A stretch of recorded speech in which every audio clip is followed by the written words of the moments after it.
Knowledge as a hunters. तो आज हम क्लास 10th का अपना जो चैप्टर 7 है, जो कि काव्यखंड का है, छाया मत छोड़ने वाली पोएम है, इसको हम इसके जो क्वेश्चन आंसर है उसको डिस्कस करेंगे। हमने अपनी प्रीवियस वीडियो में पहले इस चैप्टर को डिस्कस अच्छे से कर लिया है।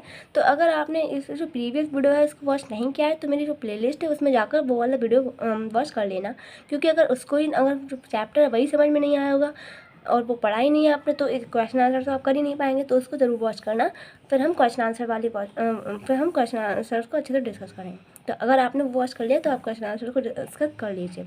तो क्या है, क्वेश्चन 1 है वो क्या है, कवि ने कठिन अर्थात के पूजन की बात क्यों कही है। जो कवि हैं उन्होंने कठिन अर्थात की पूजन की बात क्यों कही है, इसमें ये बताना है।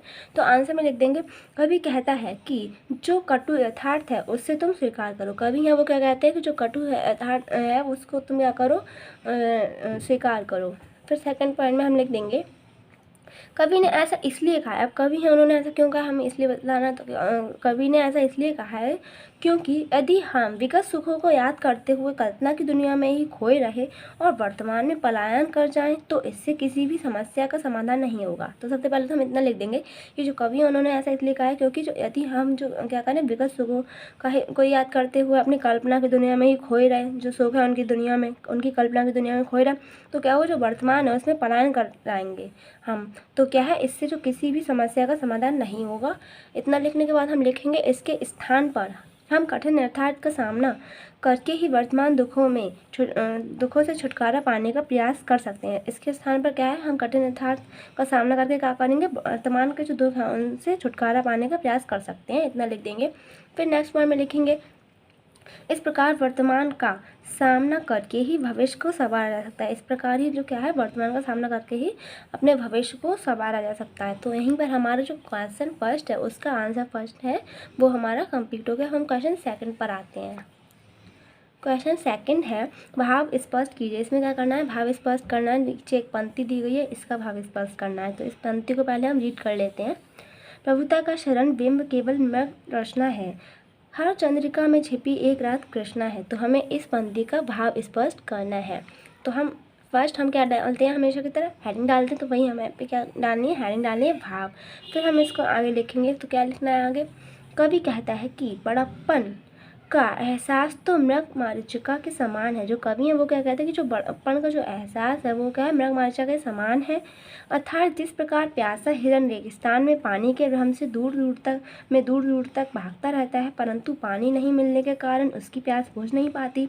अर्थात क्या है, इस प्रकार जो प्यासा हिरन है वो रेगिस्तान में पानी के भ्रम में दूर तक क्या करता है, भागता रहता है, किंतु क्या होता है, उसका पानी नहीं मिलने के कारण उसकी प्यास है वो बुझ नहीं पाती, क्योंकि उसको पानी नहीं मिल पाता।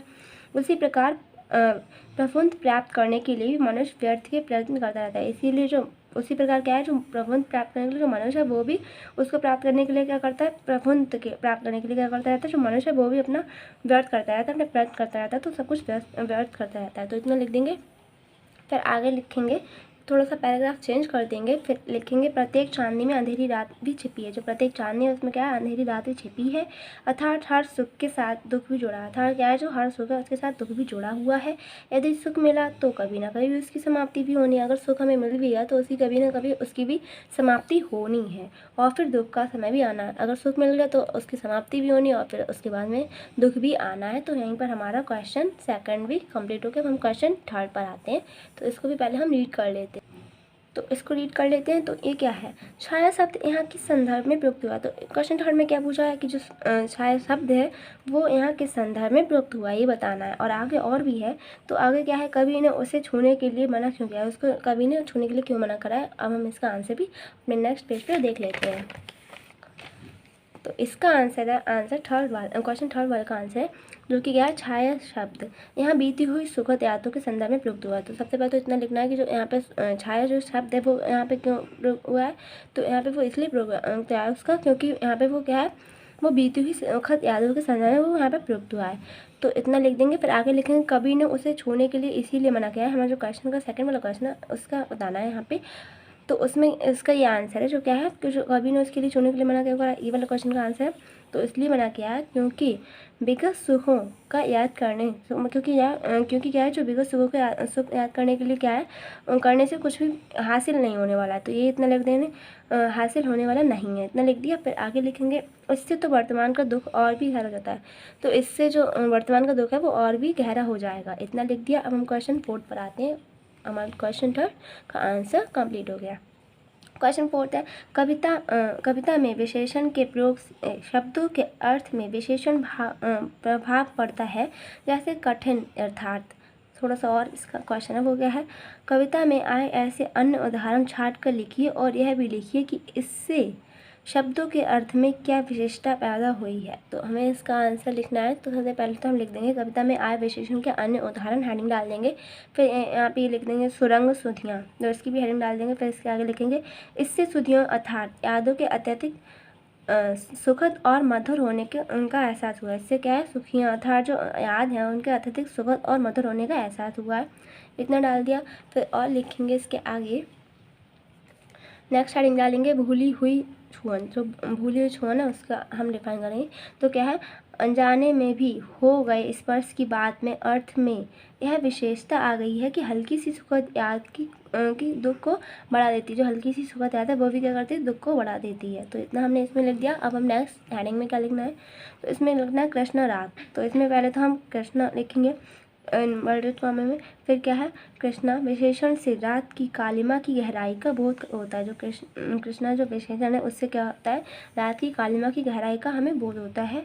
यहाँ काली रात को गहरे दुख के अर्थ में प्रयोग किया गया है। यहाँ पे जो काली रात को क्या करा है गहरे दुख के अर्थ में प्रयोग किया गया है, तो वही प्रयुक्त किया गया है। तो आगे वाला हम देख लेते हैं नेक्स्ट पॉइंट, वो क्या है दुविधा हत साहस। तो इसमें क्या लिखेंगे हम यहाँ से लिखेंगे यहाँ दुविधा हद विशेषण यह विशेष अर्थ प्रदान कर रहा है कि दुविधा अर्थात असमंजस के कारण साहस मृत प्राय हो चुका है। यहाँ पे जो दुविधा हद है वो यह विशेषण का विशेष अर्थ प्रदान कर रहा है, क्या कर रहा है कि यहाँ पे जो दुविधा हद है वो असमंजस के कारण साहस मृत हो चुका है, इतना हमने लिख दिया। अब हम क्वेश्चन 5 पर आते हैं। हमारा क्वेश्चन 4 का आंसर कंप्लीट हो गया। क्वेश्चन 5 को रीड कर लेते हैं। मृत रचना किसे कहते हैं, कविता में इसके प्रयोग किस अर्थ में हुआ है। जो कविता मृत रचना किसे कहते हैं पहले तो ये बताना है, और ये भी बताना है कि जो कविता है उसमें इसका प्रयोग किस अर्थ में हुआ है। तो हम पहले लिख देंगे, इसमें पॉइंट में लिख देंगे। पहले लिखेंगे यहाँ से रेगिस्तान में भीषण गर्मी के समय जब रेत तपने लगती है। जो रेगिस्तान है उसमें क्या होता है भीषण गर्मी के समय क्या होता है जब रेत होती है वो तपने लगती है, तब दूर स्थित रेत के ऊपर पानी की लहरों का आभास होने लगता है। जब दूर स्थित जो रेत है उसके ऊपर क्या होता है पानी की लहरों का आभास होने लगता है। फिर आगे लिखेंगे गर्मी के कारण प्यासा व्याकुल हिरण समझता है कि दूर आगे पानी से लबालब नदी बह रही है। जो गर्मी के कारण जो प्यासा वो है क्या है हिरण है, प्यासा व्याकुल हिरण है, वो क्या समझता है कि जो दूर आगे पानी की जो नदी है वो क्या हो रही है वो पानी से लबालब हो रही है, हमें इतना लिख देना है। फिर आगे और लिखेंगे इसके आगे, वो हमारा नेक्स्ट पेज पर है, तो इसको भी देख लेते हैं कि नेक्स्ट इसके आगे हमें क्या लिखना है। तो उसका अत्यंत तीव्र गति से उस ओर दौड़ने लगता है। वो क्या है अत्यंत तीव्र गति से उस ओर दौड़ने लगता है, उस साइड जाने लगता है। अत्यंत तीव्र गति क्या है अपनी स्पीड से, हाई स्पीड से। फिर आगे है वह जितना आगे जाता है पानी की लहरें उतनी ही आगे बढ़ती दिखाई देती हैं। वो हिरन है वो जितना भी आगे जाता है तो पानी की लहरें हैं वो उतनी ही क्या होती है आगे दिखाई देने लगती हैं। तो वही है, तो क्या है वह पानी की तलाश में दूर तक चलता है। जो हिरन है वही इस हिरन की पूरी यहाँ पे बातें हो रही हैं। तो क्या है वो हिरन है वो पानी की तलाश में क्या करता है दूर तक चला जाता है। वो प्यासा है इसलिए वो जा रहा है। तो क्या है परंतु ना तो कभी उसे पानी मिलता है, परंतु जो हिरन है उसको कभी पानी नहीं मिला, प्यास उसको लग रही थी फिर भी उसको, परंतु कभी भी उसको पानी नहीं मिला। फिर क्या है और ना ही उसकी प्यास बुझ पाई, और उसको पानी नहीं मिला तो उसकी प्यास भी नहीं बुझ पाई। तो वही है उसकी प्यास बुझ नहीं पाती, मतलब बुझ पाती है तो ना ही उसकी प्यास बुझ पाती, तो उसकी प्यास है वो नहीं बुझ पाती, उसको पानी नहीं मिला। फिर आगे है इसे ही मृग तृष्णा कहते हैं। अब यहाँ पे लिख देंगे कि इसको ही क्या कहते हैं मृग तृष्णा कहते हैं। क्वेश्चन में पूछा था कि मृग तृष्णा किसे कहते हैं, तो इसमें लिख देंगे लास्ट में कि इसे ही मृग तृष्णा कहते हैं। अब हम इसको थोड़ा सा नेक्स्ट पॉइंट में ये लिख देंगे कि कविता में मृग तृष्णा का प्रयोग छलावा के अर्थ में हुआ है। तो नेक्स्ट पॉइंट डालकर हम इतना जरूर लिखेंगे क्या है कि जो कविता है उसमें मृग तृष्णा का प्रयोग क्या है छलावा के अर्थ में हुआ है। तो यहीं पर हमारा क्वेश्चन 5 का आंसर कंप्लीट हो गया। अब हम क्वेश्चन 6 पर आते हैं। बीती ताही विसार दे आगे की सुधि ले, यह भाव कविता की किस पंक्ति में झलकता है? जो ये है बीती ताही विसार दे आगे की सुधि ले, तो ये जो है ये भाव है जो कविता में किस पंक्ति में झलकता है ये बताना है। तो आंसर में लिख देंगे बीती ताही, ये तो क्वेश्चन से ही लिख देंगे, बीती ताही विसार दे आगे की सुधि ले, यह भाव कविता निम्नलिखित पंक्ति में झलकता है, इतना लिख देंगे। फिर जो पंक्ति है उसको नीचे लिख देंगे। पंक्ति क्या है? जो ना मिला भूल उसे कर तू भविष्य वरण। इसको आप ब्लैक पेन से भी लिख सकते हैं तो सही रहेगा। तो क्या है, क्योंकि ये पंक्ति इसको आप ब्लैक पेन से ही लिखना। तो क्या है, जो ना मिला भूल उससे कर तू भविष्य वरण। तो यही पंक्ति हमें लिखनी है इसका आंसर में, और ये भी लिखना है। तो यहीं पर हमारा क्वेश्चन 6 का आंसर कंप्लीट हुआ। हम क्वेश्चन 7 पर आते हैं, और ये क्वेश्चन 7 है, ये लास्ट क्वेश्चन है हमारे चैप्टर का। तो क्वेश्चन 7 क्या है? कविता में व्यक्त दुख के कारणों को स्पष्ट कीजिए। क्वेश्चन 7 में क्या करना है? जो कविता में व्यक्त जो दुख है, दुख के कारण है, उनको क्या करना है? स्पष्ट करना है। तो फर्स्ट हेडिंग डाल देंगे आंसर में, छाया मत छोड़ना कविता में दुख के अनेक कारण बताए गए हैं। हेडिंग डाल दी। अब हम नीचे पॉइंट्स लिखेंगे। विगत फर्स्ट पॉइंट में लिखेंगे, हेडिंग पहले डाल देंगे विगत सुख की स्मृति। फिर इसमें आगे लिखेंगे बीते हुए पुराने समय की यादों को इस कविता में दुख का एक प्रमुख कारण बताया। जो बीते हुए पुराने जो पुराने समय की जो यादें हैं उसको क्या करा इस कविता में दुख के समय एक प्रमुख कारण बताया गया है। और आगे है विगत सुखों को याद करने से वर्तमान सुख और भी गहरा हो जाता है। जो विगत सुख है उनको याद करने से जो आगे का वर्तमान दुख है वो और भी गहरा हो जाता है। नेक्स्ट पॉइंट में देखते हैं, सुख की क्षण भंगुरता। सुख की क्या है? सुख की क्षण भंगुरता को इसका भी लिख लेंगे नीचे मतलब आगे। तो क्या है, कविता में सुख को ऐसी चांदनी रात के रूप में दिखाया गया। जो कविता है उसमें सुख को ऐसे किस चांदनी के रूप में दिखाया गया है जिसमें काली अंधेरी रात छिपी है। ऐसी चांदनी जिसमें क्या है, जो काली रात अंधेरी रात छिपी हुई है। फिर आगे है, यहाँ दर्शाया गया है कि सुख स्थायी नहीं होता। यहाँ पे क्या दर्शाया गया है कि जो सुख है वो स्थायी नहीं होता। सुख के बाद दुख अवश्य ही आता है। सुख के बाद क्या होता है? दुख है वो अवश्य ही आता है। फिर नेक्स्ट पॉइंट देखते हैं, ये लास्ट पॉइंट है। तो क्या है, समय पर उपलब्धि ना मिलना, ये हेडिंग डाल देंगे।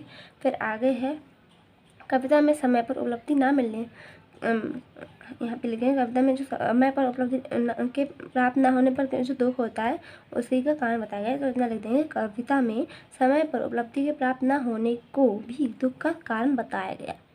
तो यहीं पर हमारा क्वेश्चन आंसर्स भी कंप्लीट हो गया, और हमारा पूरा चैप्टर वो भी कंप्लीट हो गया। सो गाइस मिलते हैं नेक्स्ट चैप्टर के साथ हमारी अपनी न्यू वीडियो में। So guys hope you like this video. Bye bye.